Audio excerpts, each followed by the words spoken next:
আপনারা কি জানেন যে আমরা মহাবিশ্বের মাত্র 5% আমরা দেখতে পারি বা মানে আমাদের যে প্রযুক্তি আছে তার মাধ্যমে ধরতে পারি, আর বাকি 95%ই আমরা দেখতে পারি না বা অনুভবও করতে পারি না। এই বাকি 95%-এর মধ্যে আসলে কি আছে? এই বাকি 95%-এর মধ্যে রয়েছে ডার্ক ম্যাটার এবং ডার্ক এনার্জি। মহাবিশ্বে টোটাল প্রায় 68% ডার্ক এনার্জি রয়েছে, এবং আমরা যদি ডার্ক ম্যাটারের কথা চিন্তা করি, তাহলে প্রায় 27% মহাবিশ্বে ডার্ক ম্যাটার রয়েছে।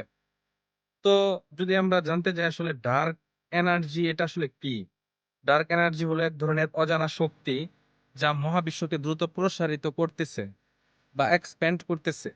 এটা আসলে কিভাবে কাজ করে? এটা আসলে কাজ করে হলো মহাকর্ষের বিপরীতে এটা কাজ করে। মানে জিনিসগুলোকে সবগুলোকে দূরে ঠেলে দেয়।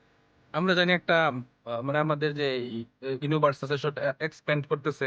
একটা আরেকটা থেকে দূরে চলে যাচ্ছে। এটা কিন্তু আসলে এমনি, এমনি ঘটতেছে না।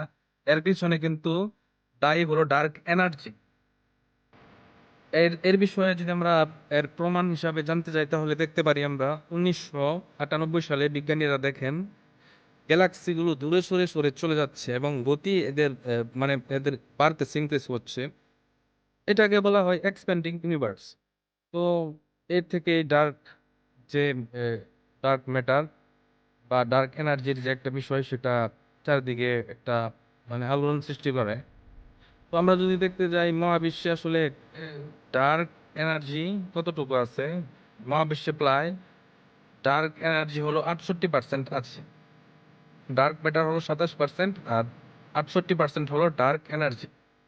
তো যদি সহজভাবে তুলনা করি, তাহলে এই ডার্ক ম্যাটার যদি কি বলা যায়, এটা অদৃশ্য একটা পদার্থ, এবং ডার্ক এনার্জি এটা এক অদৃশ্য একটা শক্তি।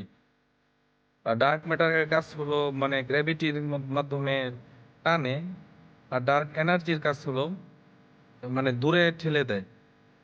এর প্রভাব মানে এর কাজটা হলো ডার্ক ম্যাটারের কাজটা হলো গ্যালাক্সিকে ধরে রাখে, আর যদি দেখি ডার্ক এনার্জি সেটা হলো মহাবিশ্বকে বড় করে। তার মানে আমরা যা দেখি, তারা, গ্রহ, মানুষ, এই সবকিছু মিলিয়ে মানে যত গ্যালাক্সি আছে, মানুষ আছে, গ্রহ আছে, যা আছে, এর সবকিছু টোটাল যদি আমরা হিসাব করি মাত্র 5%, আর বাকি 95% হলো ডার্ক ম্যাটার ও ডার্ক এনার্জি। ওকে, ধন্যবাদ।